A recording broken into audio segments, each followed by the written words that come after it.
Good day, ladies and gentlemen. Our program will begin in just a moment.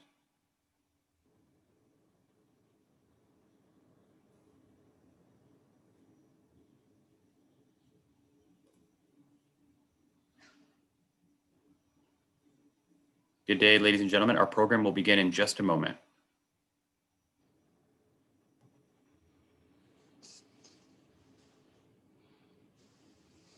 Good day and welcome to Advocacy Anywhere, powered by AJC. Advocacy Anywhere is AJC's digital platform that enables you to engage with AJC's global expertise, content, and advocacy from wherever you are.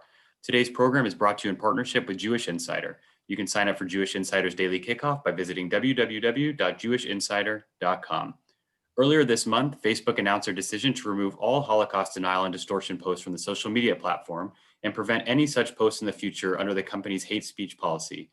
AJC praised this decision, which came after a series of conversations between AJC and Facebook representatives in both the US and Europe, focusing on the need to combat antisemitism and other forms of hate and bigotry online. We are delighted to be joined today by Monika Bickert, Facebook's Vice President of Content Policy, for an exclusive conversation on Facebook's recent major policy change and to discuss the steps Facebook is taking to keep its platform free of antisemitism and other forms of hate. Moderating today's conversation is AJC CEO David Harris.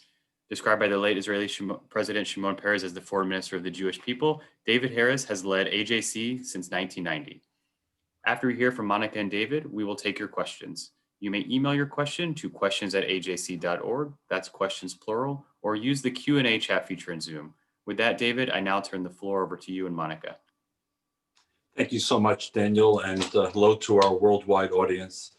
It's a great pleasure for me to host this conversation with Monika, whom I've had the pleasure of meeting before. And Monika, to get us started, and especially for those who may be less familiar with Facebook, could you first of all describe what does it mean to be the Vice President of Facebook for Content Policy? Yes, and let me echo the thanks to Daniel, to the AJC, and of course to you, David, for having me on today. I'm very happy to be here and happy to connect with all of the viewers out there. So in my job at Facebook, I'm responsible for the rules for what people can post on the site and what they can advertise on the site. And that includes both Facebook and Instagram. My team and my background is in law enforcement and law. I'm an American lawyer. I spent more than a decade as a federal criminal prosecutor at the Justice Department. And then I came to Facebook. When I joined roughly 8 years ago, the team was about 8 people. And now we have more than 200 people that are focused on writing and enforcing, along with a team of more than 10,000 content moderators, the rules for how people can use our services. So that leads right into the second question, Monika. Again, especially for those who are not as familiar with Facebook as others, talk to us about Facebook by the numbers. We have more than we have more than 2 billion users on Facebook, more than 1 billion on Instagram. So every day we see billions of posts and billions of photos. And while the vast majority of those are people connecting for good reasons and sharing positive stories and photos of family or things they're experiencing during their day, we certainly have bad actors and others who break our rules. So we have a public set of standards that apply to everybody around the world. And we publish this on our site in languages around the world for people to see.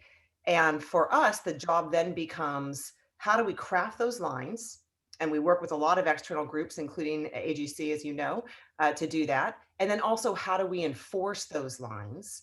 And a lot of that is technology. It's about building technical tools that using artificial intelligence that can identify from those billions of posts every day content that's likely to violate those rules.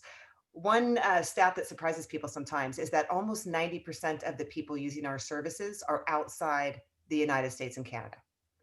So when we think about enforcing these rules, we have to think about doing it in many different languages, and that's been true with our Holocaust denial policy as well.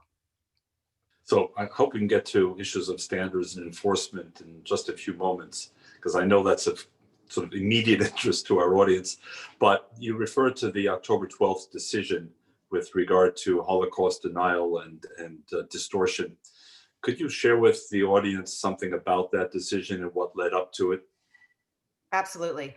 And first, I should say that our policies, we're always refining them. Speech continues to change, and the trends in the offline world continue to change as well. And that's exactly why we work with groups like AJC to understand what we need to do to make sure our lines are in the right place. And earlier this summer, even, we announced a change after talking not only to AJC, but also about 60 other groups, which was to remove stereotypes depicting Jewish people as running the world or major institutions. So those are the sorts of steps that we take to make sure that we're doing our part to combat hate. The October 12th announcement was really motivated by two things. One is the increase in anti-Semitism globally. And this is something that we've seen both through violence. And, I don't think anybody on this call needs reminding of some of the horrific attacks that we've seen against Jewish people and synagogues over the past few years, but also through the reports and surveys, including the one that AJC just put out, which show that people either aren't aware of anti-Semitism or there's a lack of awareness about the Holocaust. And we've seen numbers, and again, this is borne out in the report from AJC as well, but we've seen numbers suggesting that a quarter of Americans or a third of French young people really don't know anything about the Holocaust. And so it's that combination of these two factors, the increase in violence and attacks and anti-Semitism and the decrease in knowledge and awareness about the Holocaust, that prompted us to say we need to recognize this as hate speech and remove it from our services. So as part of your statement, Monika, on October 12th, and allow me to read it, enforcement cannot happen overnight. It will take some time to train our reviewers and systems on enforcement. Help us understand what that process is post October 12th. Sure, and I should say, as soon as we announced that, we began enforcing. I actually, I was getting updates from my team that morning. As soon as we announced the policy, they were saying, we've identified this content, we're removing this, and they were working in many different languages. But when we say it's going to take some time to get enforcement up to scale, what that means is training that force of more than 15,000 content reviewers to understand the range of content that could actually violate this policy. Our policy is not just somebody saying that the Holocaust didn't happen, it's also distortion of the Holocaust. So the policy demands that we provide really clear guidance to our reviewers so that even if this isn't something that they are steeped in, and maybe they're from a part of the world where they have not had the benefit of learning about the Holocaust, they will nevertheless have the tools they need to enforce this policy. We've been training them, and we've also been updating in our training materials. We have the very concrete guidance, and then we also have examples and questions and answers that commonly come up with our reviewers. And so we've been finalizing that material and starting the training and basically testing process to make sure that the reviewers are ready. And in the coming weeks, we expect to be going full force enforcing the policy. So as always, the devil's in the detail. So for example, when it comes to issues like Holocaust denial, as I'm sure you know, there were already several countries that banned Holocaust denial, that considered it a crime. Countries like Austria, France, Germany. So as one part of the story, how did Facebook deal with those countries and those laws even before it reached its October 12th decision? We've removed Holocaust denial in those countries where it is illegal, but the way we've done that is by using a technical tool that allows us, for instance, in Israel, in France, in Germany, we would make that content, if we became aware of Holocaust denial content, we would make it unavailable in those countries. But if somebody was in the United States or another country where it's lawful to deny the Holocaust, they would still see that content. And that changes, that's what's changing under this policy. Okay. Now, Mark Zuckerberg said in a memo, and again, forgive me, but I need to read this. What should be the limits to what people can express? What content should be distributed and what should be blocked? Who should decide these policies and make enforcement decisions? Now, obviously, when he said that, he had much more than Holocaust denial in mind. And it gets to the issue of freedom of expression and the limits for a platform like Facebook or its affiliate Instagram, how in fact do you answer Mark Zuckerberg's questions, or how does Facebook answer Mark Zuckerberg's very, very, very profound questions? This is the heart of our job, and it's a conversation that I have with Mark on a regular basis. We're a platform that's about allowing people to connect with one another and share what's important to them. And that means people will have views that might offend others or upset others. We think that's okay. And we want to make sure that we are creating space for political discourse and other sorts of conversations where people can learn from one another. But we really don't want to be facilitating or adding to the risk of violence. And that's been really the bedrock of how we've crafted our policies. So if you look on our site, you'll see that we list some values, and we start with freedom of expression, but then we list safety and dignity and privacy. And our job is to try to navigate exactly where that line should be. When it comes, for instance, to hate, harassment, bullying, sharing of private information, these are all things that could lead to somebody either being targeted offline or feeling like they actually cannot come online because the environment has grown so antagonistic for them. And so that really informs how we think about where to draw the line. It's when people are going to be in a situation where they might be unsafe or where they might feel like they just really can't use online services anymore. So then let's apply what you said, Monika, back to the issue of anti-Semitism in this case. So Holocaust denial and distortion are clearly critically important parts of the conversation about anti-Semitism, and you referred to the AJC survey already more than once. What about the other sort of dimensions of anti-Semitism? Where is the line drawn? I mean, for argument's sake, take an issue like anti-Zionism, the denial of the right of Israel to exist. Is that simply an opinion, or does that cross the line into the potential for incitement and violence? How do you make those determinations? And now we're really getting into the heart of it. And Okay. one of the ways that we think about these lines is with the input from the stakeholders who are most directly affected. So for instance, both with this Holocaust denial policy change and with the Jewish stereotypes policy change that we made over the summer, those were, like I mentioned, in collaboration with Jewish groups from around the world. And they have shown us that one of the things with anti-Semitism is it's not just one thing. It's not just somebody denying the Holocaust. It's not just somebody saying Jewish people are, X, and it's not just somebody calling for violence against Jewish people. So we have to think about it very holistically. And there are a range of policies that we use to address it. The first, and to me, perhaps the most clear, is calls for violence. And this is something that it's hard to believe, but we actually do see under our hate speech policies is we see people calling for violence against other people based on their protected characteristics, including religion. That's something we see on a regular basis. So that is under our hate speech policy, what we consider the most severe type of hate speech, along with dehumanizing speech. So for instance, if somebody were to say Jewish people are, and then you can imagine different types of animals. And of course, historically, we've seen references to rats or vermin. That's something that, again, we would consider our most severe type of hate speech. We go after that using technology. In the first, now this is across all of our hate speech policies, but in the second quarter of this year, we removed more than 22 million posts for violating our hate speech policies, not just against Jewish people, but against other groups as well, based on protected characteristics. But that just sort of goes to the heart of how proactive we've gotten here. We also will remove content that applies negative stereotypes or generalizations to a group, or that calls for exclusion or discrimination against a group based on their protected characteristics. So that's sort of the foundation in terms of hate speech. But I want to just mention a few other things that we've seen are important to combating anti-Semitism.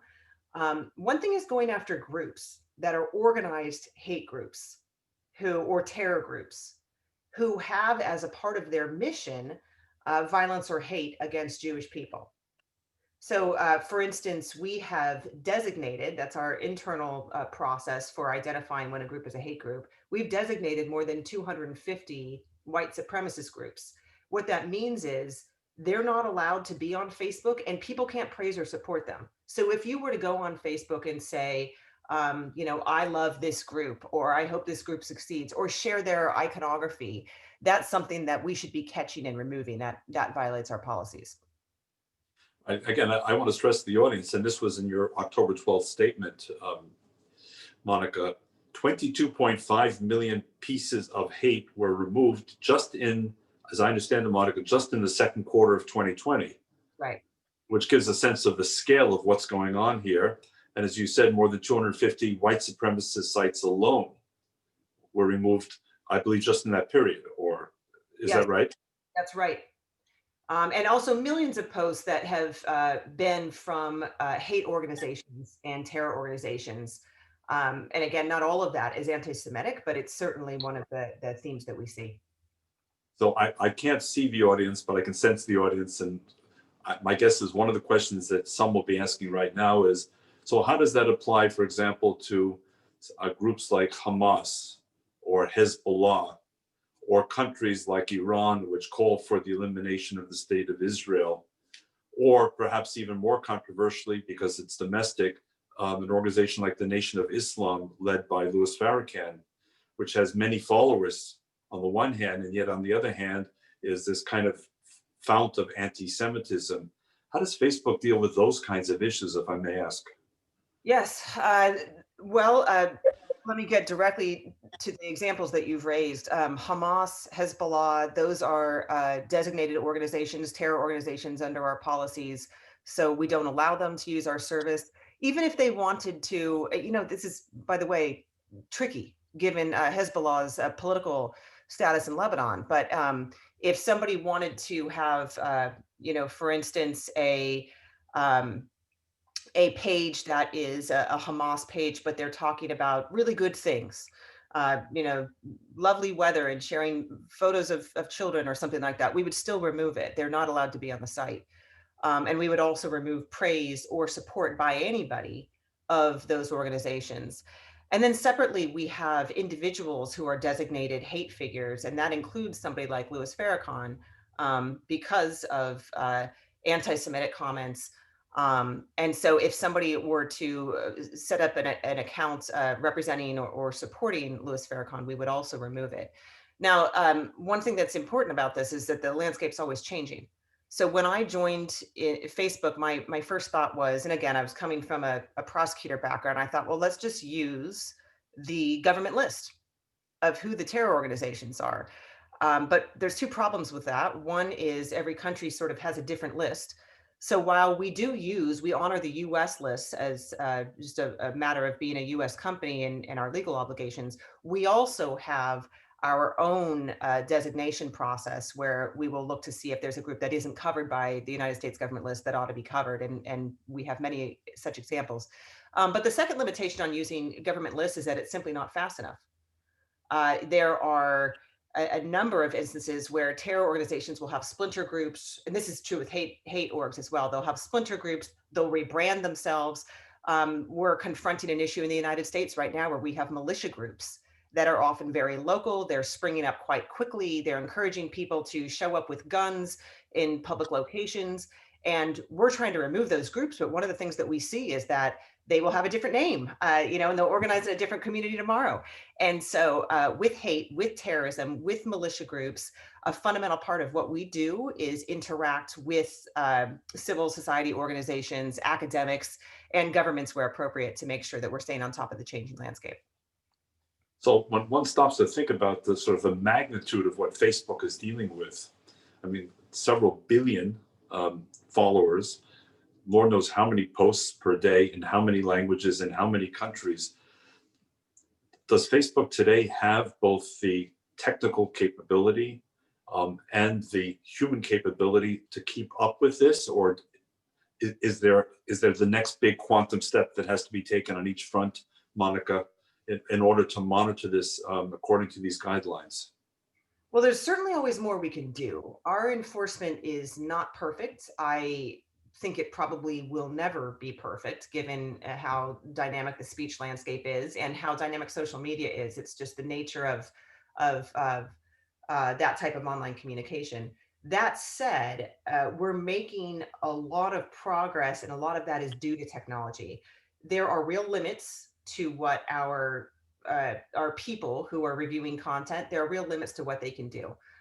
There's limits to how quickly they can look at content, and of course, there's just limits to what they know. And as we have tried to transition from a site that reviews user reports, which is definitely what we were when I started here, we weren't really looking outside the area of child safety. We weren't really looking, for instance, for hate speech. Someone had to report it to us, and then we would look and remove it. And as we've tried to move from that sort of stance to a very proactive stance where we are going looking for content that violates our policies, the way we've done that overwhelmingly has been technology. So now, for instance, if you look at we put out a public report every 6 months. It's called the Facebook Community Standards Enforcement Report. If any viewers want to Google that, I'd encourage you to check it out. But one of the things you'll see is for each different policy type, we say, here's how much content we've removed. And then we say, here's how much of it we found before people reported it to us. So that's what I think of as our proactivity rate. And what you now see is for terrorism, for child exploitation, we are above 99% in terms of finding content before people report it to us. For hate speech, we started with 0. And then I think the first time that we reported being proactive was maybe early 2017 or so. And it was maybe 25% of the content that we removed for hate speech we found before other people did. Now we're in the high 90s. So we're definitely making progress there. And a lot of that is technology. But like I said, we're not perfect. That's going to be an area where we'll continue to invest and continue to get better. So Monika, you referenced the AJC survey, which we released at the beginning of this week, and you may have seen that there were a couple of questions there about online anti-Semitism. And if I recall the numbers, just short of a quarter of the respondents, the Jewish respondents, said that they had been victims of online anti-Semitism in some way, shape, or form. And that of those, I think 62% said it occurred on Facebook.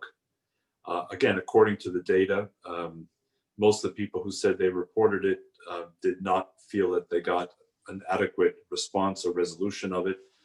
A number did not report it for whatever reason, perhaps because they didn't feel they would get a response, or they were afraid to get themselves involved. What do you tell those people who aren't certain that Facebook will be responsive to an individual concern or complaint? Well, and I'm sure, by the way, a number of them are watching this because they're among our respondent pool. Well, first, I want to say that it pains me when I hear that people have this experience. It is the last thing that we want. We want all of you to be able to come to Facebook and have a good experience, whether you're connecting with family or loved ones, or whether you're discussing something that's frankly controversial and likely to lead to tense conversation. We still want to make sure that you're not attacked and that you're able to share and engage every day on our services. So that's the first thing I want to say. Second, I've seen personally, and I'm somebody who uses Facebook and Instagram, and I've also reported. And when I report, I could obviously just go to my team and say, hey, look at this. But I go through the process of reporting content on our services. And, I have personally had experiences where I've seen that we need to do better with the way that we allow people to report. And that's an ongoing dialogue that we're having within the company. How can we do better at that? And then I've also had the experience of reporting content and then not hearing back for a while, or getting an answer where I don't think this is the right answer. And again, that's the reality of doing content moderation with real people. People make mistakes, and even if we give them guidelines, they will make mistakes. It's not okay. It's not acceptable. It's something that we need to do better, and we will. But that's something where I just want to acknowledge that this is an experience that I've had as well, and I know many of you have had. That said, I do want to say that the signs everything is trending in the right direction. Not only is our proactivity better, but our machine learning and our technical tools are just getting more accurate. So whereas a few years ago, there were types of content that we knew we just couldn't use technology to go after. For instance, somebody sharing hateful images. It was too hard for our technical tools to recognize that. Now we're recognizing that even when it's in video form. When there were hate speech texts, it's not as simple as saying, well, just filter for these words, because of course somebody could be using really awful words, but using them in a way where they're condemning it or they're raising awareness about the way that speech is being used. And so in the past, we couldn't use our technical tools to do that. We're doing that now. So the accuracy is trending in the right direction.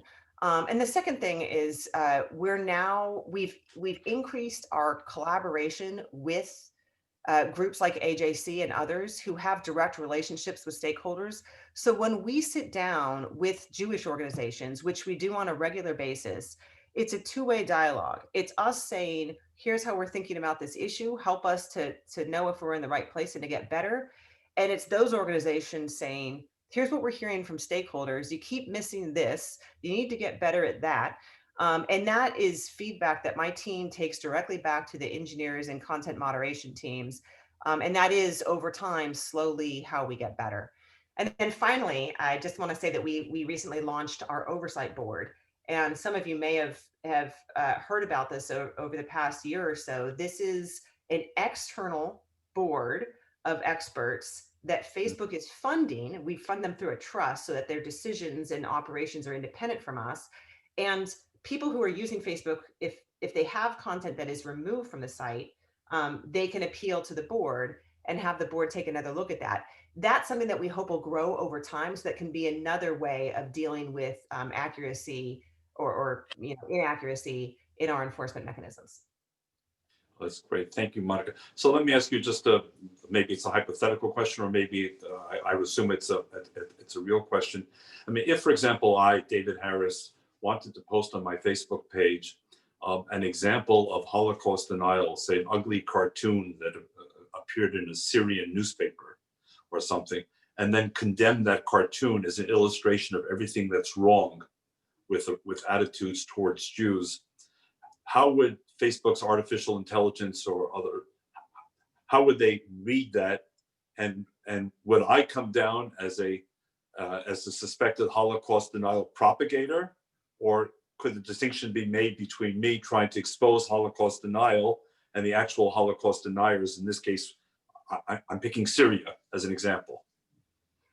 So the answer is that under our policies, what your hypothetical is okay. We allow people to share hateful language or hateful icons or imagery, so long as they're doing so to condemn it or raise awareness about what is being done. That said, this is an area where I've seen us make mistakes. And this is not just with the Jewish community. For instance, we've had Black activists come to us and say, we're trying to raise awareness about the use of racial slurs against Black people, and you've removed us.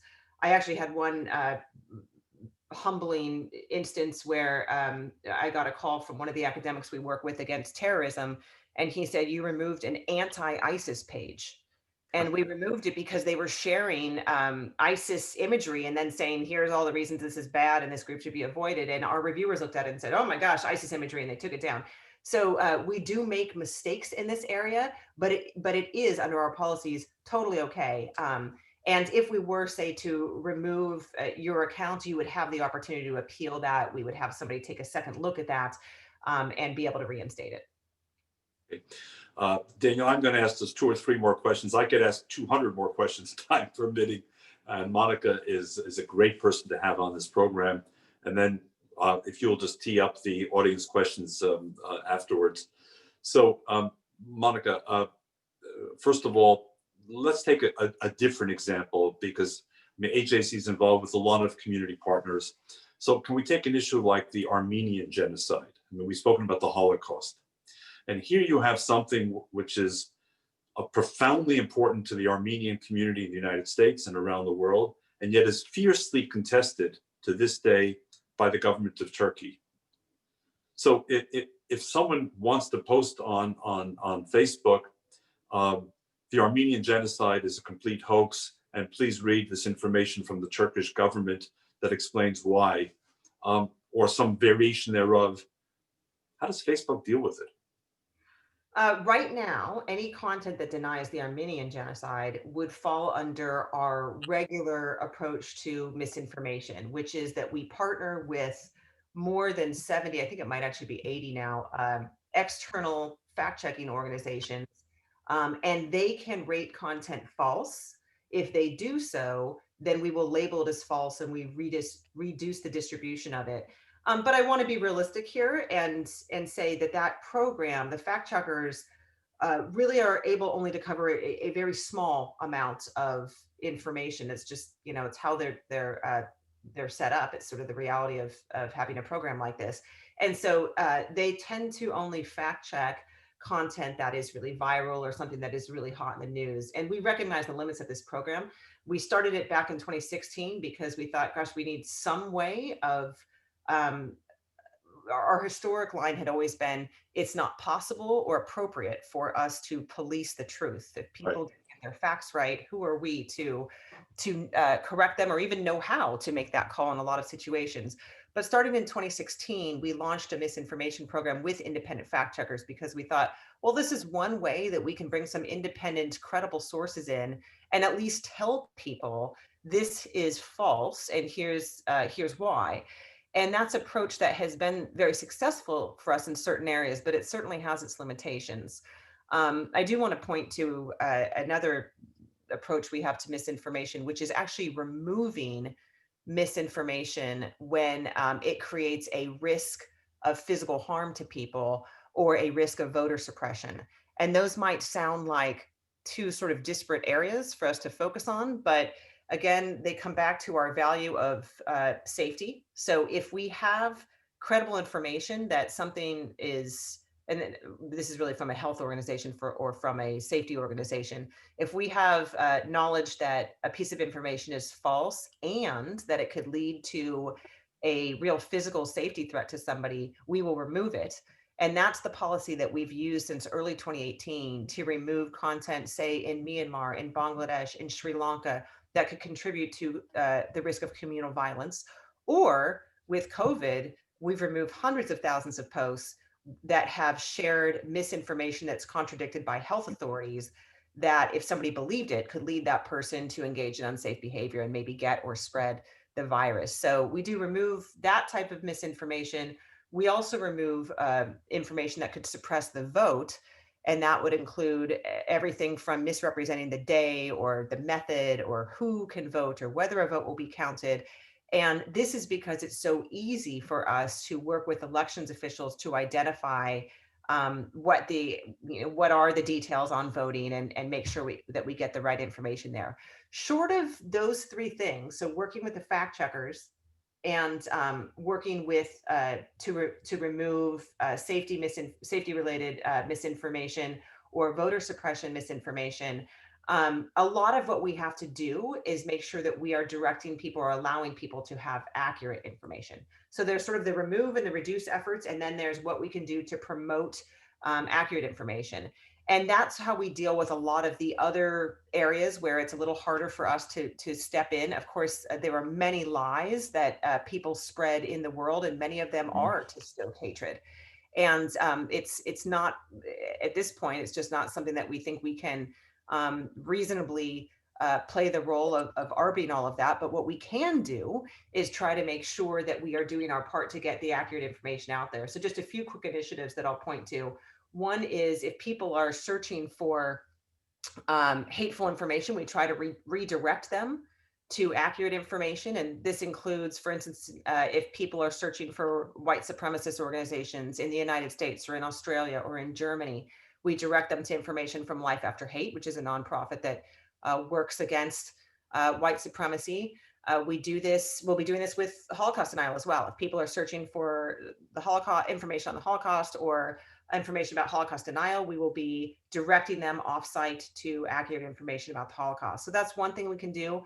Another initiative is that to get local and to get at the different types of misinformation or hate that might be shared in a specific type of community, we partner with universities around the world, hundreds of them over the course of, gosh, I guess since 2015, where we give them training and ads credits and actually have a competition where they work on getting accurate information or countering hate in their community and using Facebook and Instagram to do it.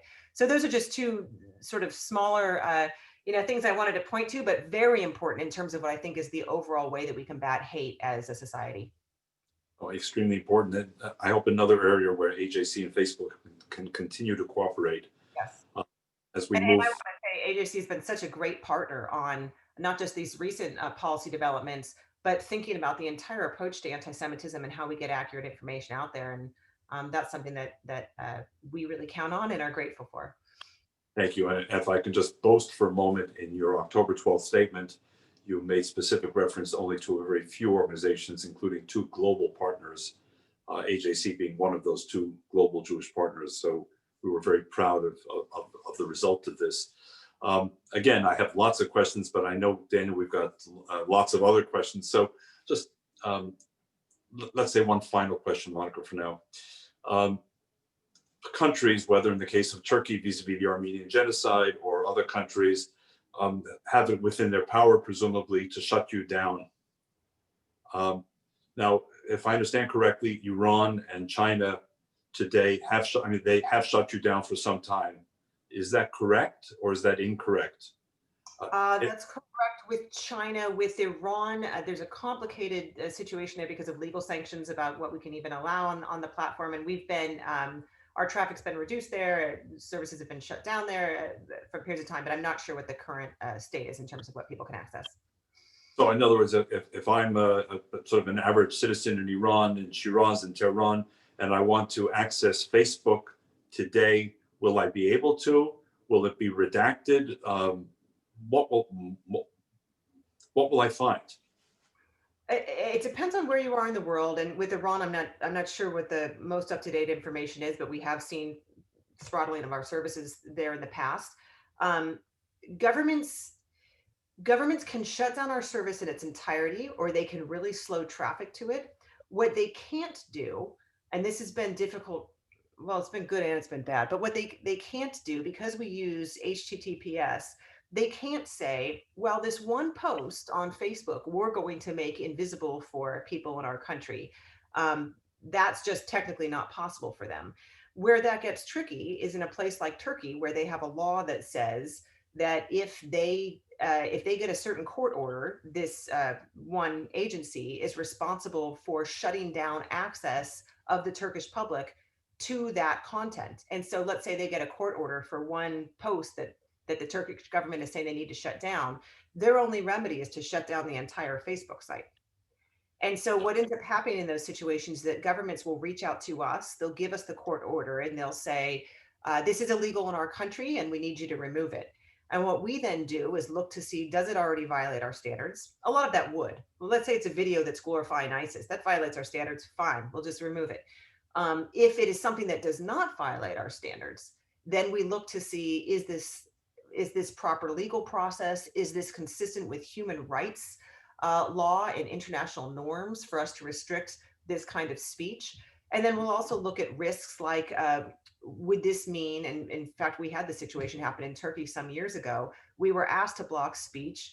It was arguably political speech, but it was also something the Turkish government was saying was illegal. And we were faced with a decision of saying, do we remove this content, but allow Facebook to stay up in Turkey? Or do we leave this post up, but accept that our site will be blocked there? That was a really hard call. We ended up deciding that we would remove that post in Turkey only. It kept the service running in Turkey, which ended up being pretty important because it was right before municipal elections. And then, of course, what we saw was that other people reposted that same content, and the government wasn't able to keep up with those requests. And so we did have the content on Facebook anyway. But those are really tough decisions. We have a human rights team that within my organization, led by a human rights lawyer, that helps us, and again, with input from human rights groups and how we should think about these sorts of principles, that helps us sort of weigh what the factors are and whether we should comply with the government request to respect their laws, but also to keep our services running, or whether we should actually just push back on the request, which we also do. Absolutely fascinating. And does everything you say that applies to Facebook apply to Instagram as well in its own way? Everything you and I have been talking about. I will say that the policies are largely the same. You don't have to use your real name on Instagram, but in terms of Holocaust denial and hate speech, it's all the same policies. I will say that enforcement is different on those two platforms. With Facebook, the way that we track bad actors from pages to groups and accounts and how they share things, it just looks very different on Instagram. So we actually have a separate set of engineers that work on our integrity efforts, our safety efforts on Instagram. And again, for our viewers, give us the numbers on Instagram. We're more than 1 billion there. I should have the up-to-date numbers, but I don't. Over 1 billion. I want to stress the B in billion. Yes, over 1 billion. And just like Facebook, the vast majority of people using Instagram are outside the United States. And demographically, are they mostly younger people in the case of Instagram? Or I'm sure you have that information. Boy, I'm not sure what we share in terms of demographics, but certainly, you know, I've got 2 teenagers, and Instagram is a primary platform for them. So when we focus on different policy areas like bullying, like hate speech, a lot of that is with a focus of thinking about how young people who are just learning how to communicate in life, they may be very good at using online services, but they're just sort of learning what the boundaries are for speech, making sure that we have the appropriate boundaries in place. And exactly, for organizations like AJC that are focused on confronting anti-Semitism, especially among young people, Facebook and Instagram are absolutely key to any strategy by us. And with that, Daniel, over to the audience, please. Monika, thank you. Thank you. Thank you, David, and thank you, Monika. Our first question comes from Harvey Kaplan on Zoom. Monika, how does Facebook measure the success of its newly announced enforcement policy? And does Facebook publish a report on its successes or failures to achieve its hate speech goals? So there are a couple different measures that we use. One of them is the overall pieces of content that we remove. And that's, of course, you know, in the first time you do it, that doesn't really mean very much. What you tend to measure is how that changes over time, and if we're actually improving in terms of how much we're finding using our technology. But the second stat that's so important is how proactive we are. And that's where we measure how much of the content that we remove for hate speech and we'll end up doing this for, you know, I'm sure we'll end up doing this for Holocaust denial as well. We'll look to see how much of what we removed did we find versus people reporting it to us. And then the third thing is actually prevalence. We can't measure this in every area, and I think this would be very hard to do with Holocaust denial, but basically what we do is we take a statistically significant subset of content on the service and we just scour it and we look to see what did we miss. So we can say, even though we're removing X amount of this bad thing, here's how much we're actually missing. It's hard to do that in areas where we don't have as high of numbers of the violating content. Because the statistical sample just it grows to be sort of unwieldy. So those are the types of measurements that we use internally. Now, in terms of what we publish, right now we publish overall for hate speech, which is where the Holocaust denial policy sits. We publish those numbers globally. We've gotten requests from people over time to break that down either by country or by type of hate. In other words, is this against Jewish people? Is this against Muslims or so forth? And we're working on responding to those requests. That sort of data, of course, takes time to do in a way that we could put out publicly, but we've definitely heard those requests and want to, in the longer term, think about how we get there. Thank you. Our next question comes from Madeline Jacob in Atlanta. What sort of cooperation exists, if any, between the various social media companies when it comes to combating hate, anti-Semitism, and others? Is there cooperation with Twitter and other popular media companies? There is. And the type of cooperation we have, I guess I would put it into 3 areas. One is making sure that we're drawing policy lines with full breadth of information. And so, for instance, we will share best practices. This isn't just the big companies. I mean, some of our common partners are Twitter, YouTube, and Microsoft, and the 4 of us do a lot together. We're very frequently talking about, information, new trends that we're seeing in speech. and there's a lot of really good collaboration there on keeping users safe. But so there's drawing the policy lines. Second is enforcement technology. And Microsoft really kicked this off when they licensed for free PhotoDNA, which is a software that allows companies to find, for instance, images of child sexual abuse using hashes or digital fingerprints. We've since contributed our own technical tools to help companies find and stop other types of abusive content as well. So there's that component of collaboration. And then finally, there's training smaller companies. Because even though you hear a lot of criticism of the big companies, frankly, from what I've seen, as we've grown, that's how we've gotten the resources to really keep the site a lot safer. And then we export a lot of that knowledge to the smaller companies. So for instance, in our counterterrorism consortium, which we call the Global Internet Forum to Counterterrorism, we've trained hundreds of smaller companies on how they can craft policies and keep their sites free of terror propaganda.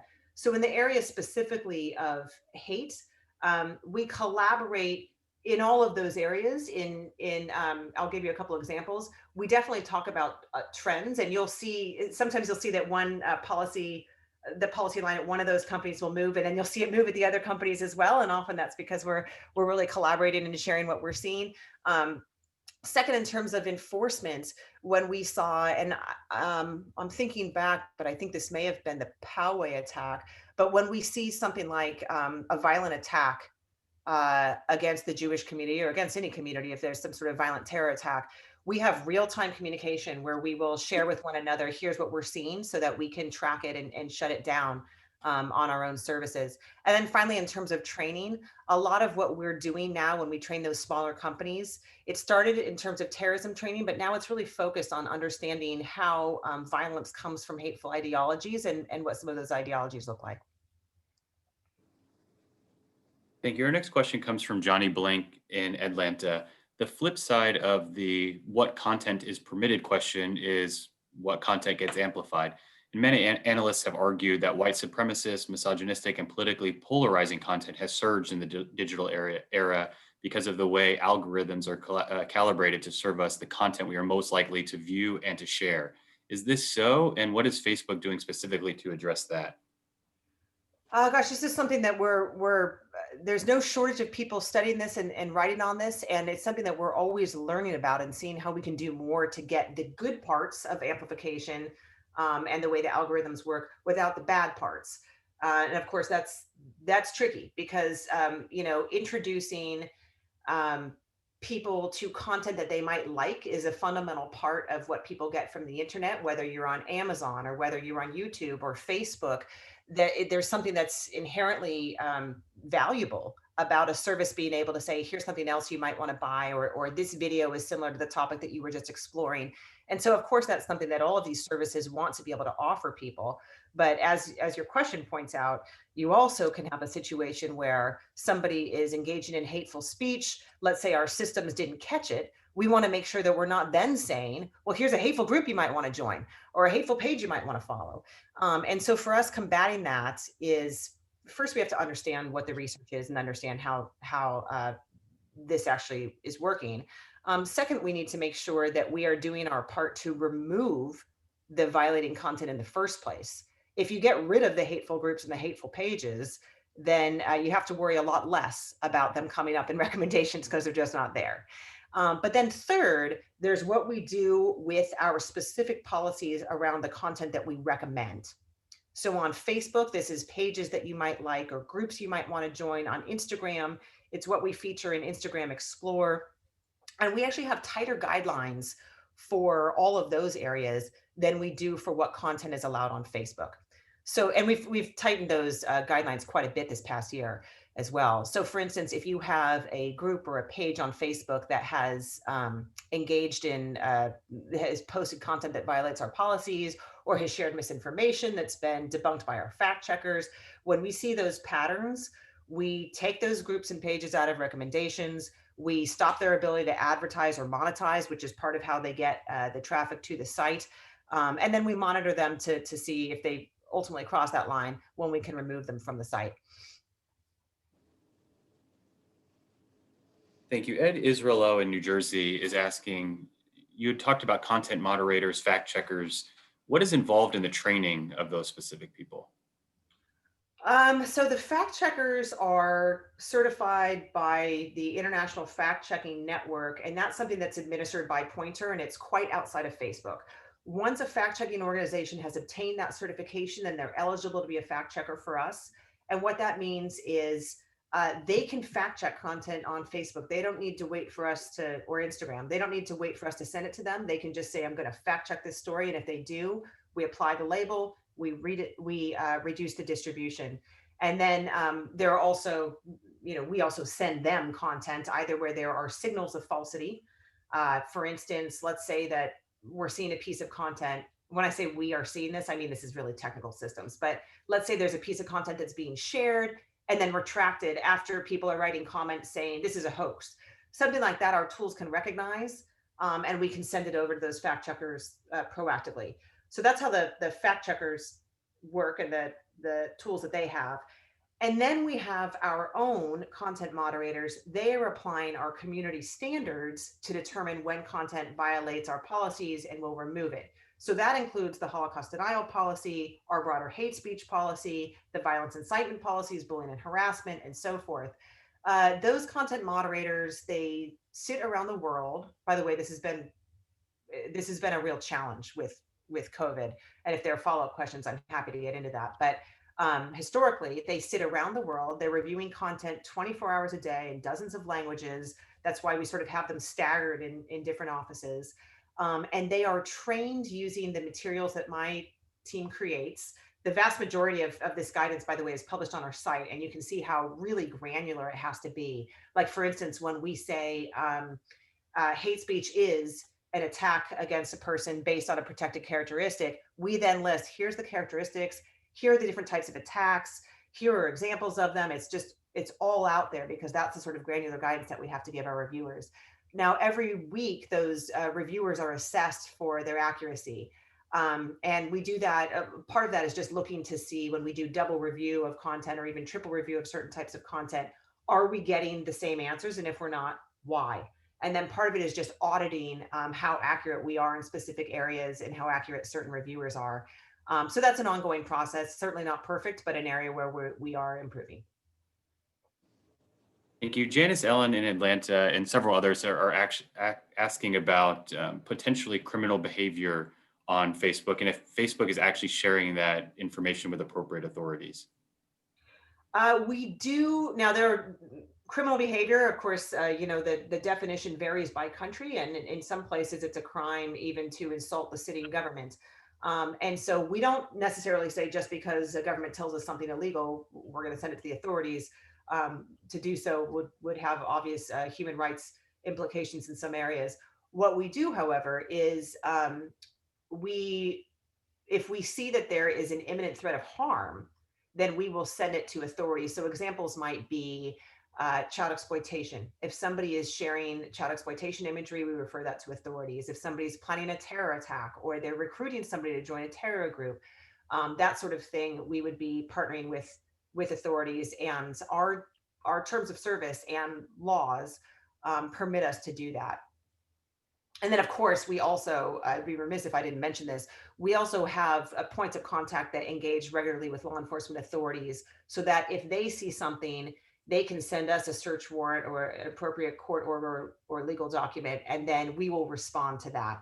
And we have an entire team that's dedicated to doing just that. And then we publish those statistics in our government request report, which we also put out every 6 months.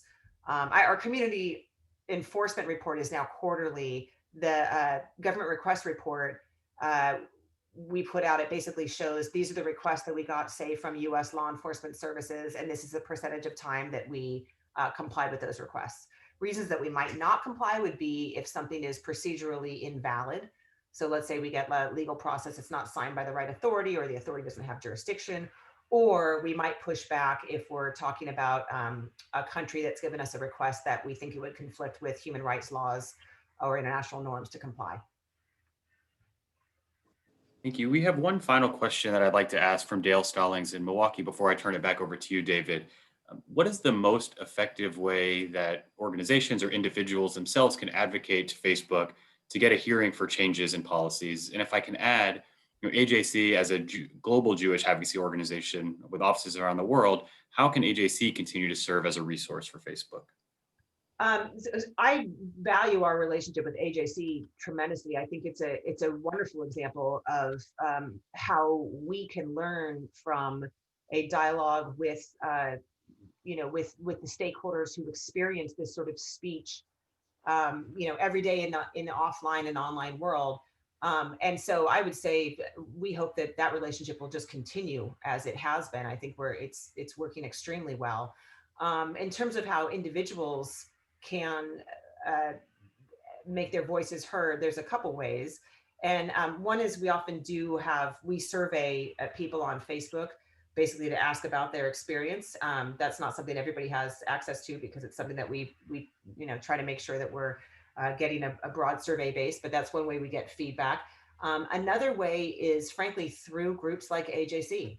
When we sit down and we do this, not just with Jewish groups, we do this with all different types of freedom of expression groups, safety groups, groups that represent different minority communities who are disproportionately affected by hate speech.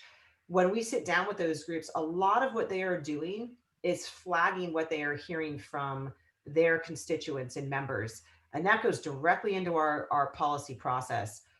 Every 2 weeks, my team sits down with a lot of other folks from the company. It's a meeting that maybe has like at least 70 people in it to talk about potential refinements to our policies. And part of that meeting every time is here's what we are hearing from the external groups. And that's a direct reflection of what those groups are hearing from their constituents. So I would say make sure that you're making your voice heard that way as well. Monika, unfortunately for us, the time has flown by, the hour is over. We still have a few hundred questions, but I want to thank you, first of all, for making yourself available to us today and in the past, and I know in the future. Secondly, I want to encourage our audience to visit the AJC website, ajc.org, and review carefully the surveys that we released on Monday with respect to the state of anti-Semitism. And then when you read those surveys and the disturbing results, and you ask yourselves the question, what more can be done?